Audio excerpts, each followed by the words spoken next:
Smile spoiler: the film begins in the room of an as of late gone too far lady. Her young girl goes into her room and witnesses her mom's body laid among the wreck.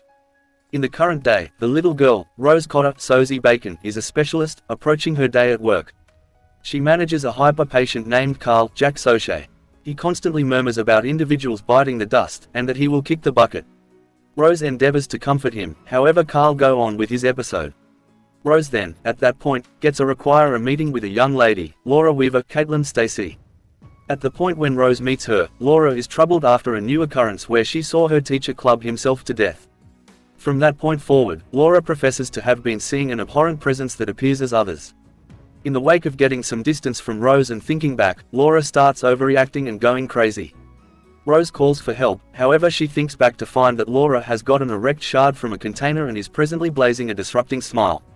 Laura cuts her throat before help shows up, leaving Rose in shock. Rose addresses two investigators, one of whom is her ex-Joel, Kyle Gallner, for subtleties on the occasion. She makes sense of what she saw and furthermore converses with her chief, Dr. Morgan Desai, Cal Penn. Afterward, Rose goes to her home that she imparts to her life partner Trevor, Jesse T. Usher, and their feline mustache. Rose and Trevor go to supper with Rose's sister Holly, Gillian Zinser, and her better half Greg, Scratch Arapoglu, yet Rose is so damaged from Laura's self-destruction that she rages at Holly when she reprimands Rose about neglecting Holly's child Jackson's Matthew Sheep forthcoming birthday. Rose endeavors to return to work and continue on. She gets a call from Holly, as the two of them apologize for the contention, and Holly asks Rose to essentially get Jackson a birthday present. While they talk, Rose glances through the window and seems to see what resembles Laura somewhere far off. At the point when Rose strolls via Carl's room, he is seen with an upsetting grin like Laura and starts to tell Rose, "You will bite the dust." She calls for help and Carl gets limited by orderlies more than once. At the point when Rose goes to purchase a present for Jackson, she sees a specter of Laura once more, actually smiling. At home, she can't track down Mustache and is surprised when the security alert goes off. She gets a call from the security organization, yet it ends up being a malevolent substance that insults Rose. Throughout the end of the week, Rose attends Jackson's birthday celebration. At the point when the time has come to give out gifts, he takes Rose's, which should be a toy train. All things being equal, Jackson opens the crate and tracks down Mustache's cadaver. Everybody goes ballistic, and Rose attempts to guarantee everybody that she didn't do this, however she sees one of different mothers seem to have the substance's detestable smile. Rose staggers in reverse and falls through a glass table, seriously harming her arms. Rose is brought to the clinic for clinical consideration. Morgan visits her subsequent to becoming mindful of her episode and recommends she get some much-needed rest work. At the point when Trevor brings her home, Rose attempts to account for herself, however he thinks she is flipping out and that she truly killed Mustache. Rose likewise has a meeting with her own specialist, Dr. Madeline Northcott Robin Weigert, who assisted her with overcoming the injury of her mom's self-destruction. Rose starts to do some exploring. She plays sound recorded from her meeting with Laura and hears what sounds like a weak breathing clamor.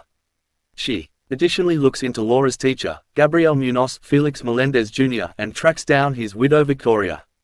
She advises Rose that Gabriel had professed to have seen dreams of something tormenting him, only days after he saw another lady named Anna Powell end it all. At the point when Rose guarantees that she is encountering what Gabriel did, Victoria believes that Rose is taunting her misfortune and she arranges her to leave. Rose visits Joel for help in her examination, regardless of his underlying hesitance. He looks into Anna Powell and finds that she kicked the bucket by gouging her eyes out. It is likewise revealed that Anna saw a man end it all as well, which is displayed in security film from a corner store where the man is seen with the unpleasant grin before he pierced himself before Anna. At the point when Rose gets back, she finds that Trevor has called Madeline to give a house call meeting since they are worried for Rose's psychological state.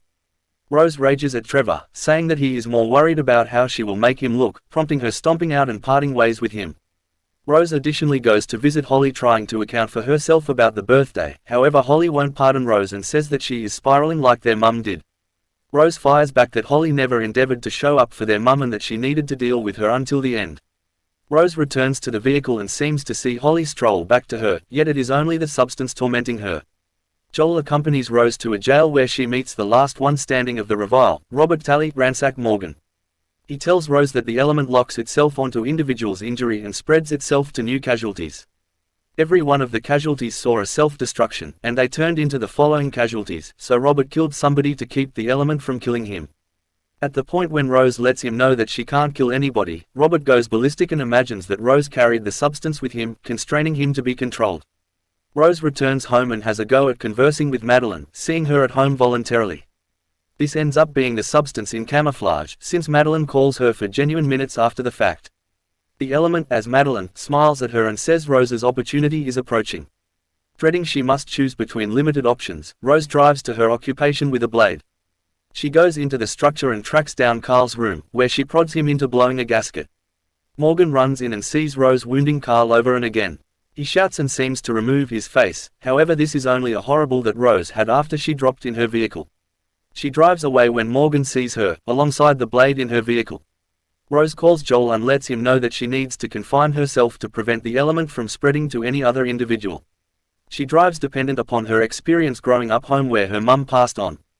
At the point when it is dim, the substance seems to Rose as a tall, long-haired tremendous form of her mum that is continuously grinning. Rose communicates her displeasure toward her mum for how she acted because of her disease and how she never got the assistance she really wanted. The substance follows and insults Rose until she sets it ablaze and runs out of the house as it consumes. She then goes to Joel's condo and cases that she at long last disposed of it. Then, at that point, Joel tells her that she can never dispose of it, and he streaks a frightening grin. Indeed, Rose was dreaming. She is still once again at the house. The element views as her and removes its face prior to extending Rose's jaw open and moving into her mouth. Joel appears and goes into the house, just to track down Rose soaking herself with lamp oil. She pivots, blazing her own dreadful grin, and she lights herself ablaze before a shot